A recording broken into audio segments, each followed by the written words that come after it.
अगर किसी की मामूली चीज भी चोरी हो जाती है और वो चीज बरामद होती है, वापस उस व्यक्ति को सौंपने के पहले एक पूरी कानूनी प्रक्रिया होती है। Correct, exactly. तो मैं वही समझना चाहती हूँ। एक तो अभी ये साबित होना है कि वो शिवलिंगी है, ये दावा कर रहे हैं फव्वारा है। ये कैसे होगा? क्या एएसआई की एंट्री होगी? क्या वो परखेंगे कि है नहीं है, कितना पुराना है?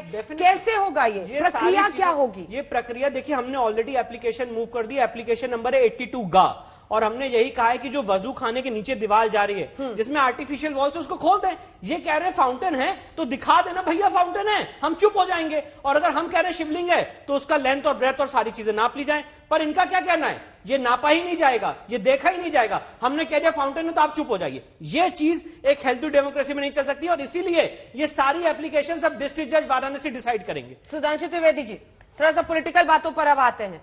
एक बार तस्वीरें दिखाइए। आज उसी जगह पर सुप्रीम कोर्ट ने कहा नमाज होगी, और जुम्मे की नमाज पर काफी लोग पहुंच गए थे। यहां तक कि अनाउंसमेंट करना पड़ा था। कई लोग मानते हैं कि सामान्य रूप था, कई लोग ये कह रहे हैं कि ऐसा असामान्य है।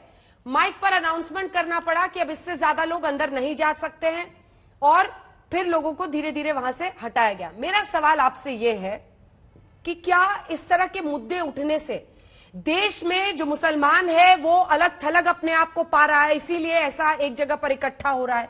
क्या आपकी सरकार को इस बात की चिंता है कि ऐसी परिस्थितियां जो बन रही हैं वो एक कन्फ्रंटेशन, टकराव की नौबत ना आए देश में? देखिए, जो आपने बात कही वो बहुत वाजिब है, परंतु मेरा यहां पे थोड़ा सा इसमें मतभेद है। ये जो देश में वातावरण बन रहा है वो खराब बन रहा है, मगर क्यों बन रहा है? आज मामला ये नहीं है कि मुसलमान खड़ा है और उसे तय करना कि एक तरफ मस्जिद होगी या एक तरफ मंदिर होगी। आज मुसलमान खड़ा है, उसके सामने दो विकल्प हैं।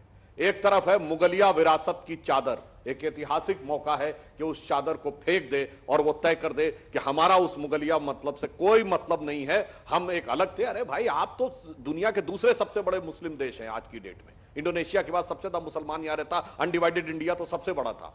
दूसरी है कि मुगलिया मानसिकता की मृग मरीचिका में पड़ा रहे, जैसा कि 75 के बाद पड़ा रहा था। और विद ड्यू रिस्पेक्ट मैं याद दिलाना चाहता हूं, स्वर्गीय राजीव गांधी जी के समय में उनके एक कैबिनेट मंत्री ने कहा था, जो आरिफ मोहम्मद खान साहब ने कोट किया था शाहबानो केस के समय, कह रहे भाई मुसलमान गटर में पड़े रहना चाहते, तुम कहे उनको निकालने चक्कर में पड़े रहने दो उनको।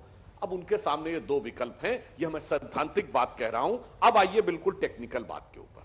अब अगर हम बिल्कुल टेक्निकल बात कहने का प्रयास करें तो इसको प्लेसेस ऑफ वर्शिप एक्ट कहा गया है। अंजना जी, वर्शिप एक्ट की हिंदी में अनुवाद क्या लिखा है? उपासना।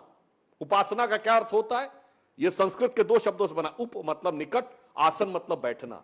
उपासना किसी साकार चीज की होती है, क्योंकि आप किसी साकार या तो व्यक्ति या विग्रह इसी के नजदीक बैठ सकते हैं।